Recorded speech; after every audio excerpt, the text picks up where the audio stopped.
একটি বিষয় আমি আপনাদের কাছে ক্লিয়ার করতে চাই, সেটা হলো আমরা আসলে পুলিশ প্রশাসন, উপজেলা প্রশাসন এবং বিজিবি আমরা সকলে সম্মিলিত আমাদের উদ্যোগ হচ্ছে, প্রচেষ্টা থাকবে সবসময় আপনাদেরকে শান্তিতে রাখা।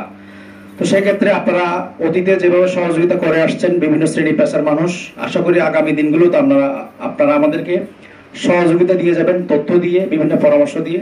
আমরা চেষ্টা করব আপনাদের সেই তথ্য বিচার বিশ্লেষণ করে সেই অনুযায়ী আমাদের আইনগত ব্যবস্থা এখানে গ্রহণ করতে।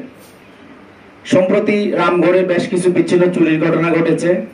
তো এখানে একটা চিহ্নিত একটা ছেলে চোর, সে মাদকাসক্ত, সে মাদকের টাকা জোগাড় করার জন্য সে যখন তার নেশা ওঠে, সে অবশ্যই যে কোনো কারো বাসায় সে যদি এলাকায় থাকে তাহলে সে চুরি করে।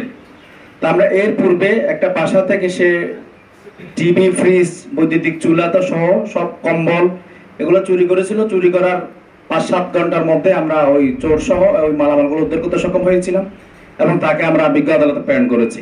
কিন্তু সে খুবই কম সময়ের মাঝে আবার সে জামিনে মুক্ত হয়ে এসে যখন বাড়িতে আসছিল, আমরা তার অভিভাবকদেরকে ডেকেছিলাম, ডেকে তাকে বলেছিলাম যে সে এলাকায় থাকলে অবশ্যই চুরি করবে, যেহেতু সে মাদকাসক্ত, মাদকের টাকা জোগাড় করার জন্য চুরিটা তার পেশা এবং নেশা হয়ে গেছে।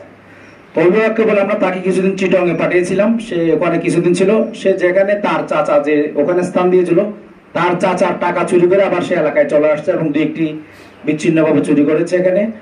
তো ওই যে রামগড় একটা মাদ্রাসার এতিমখানার ছাত্ররা ওকে জানালা দিয়ে ওদের পকেট থেকে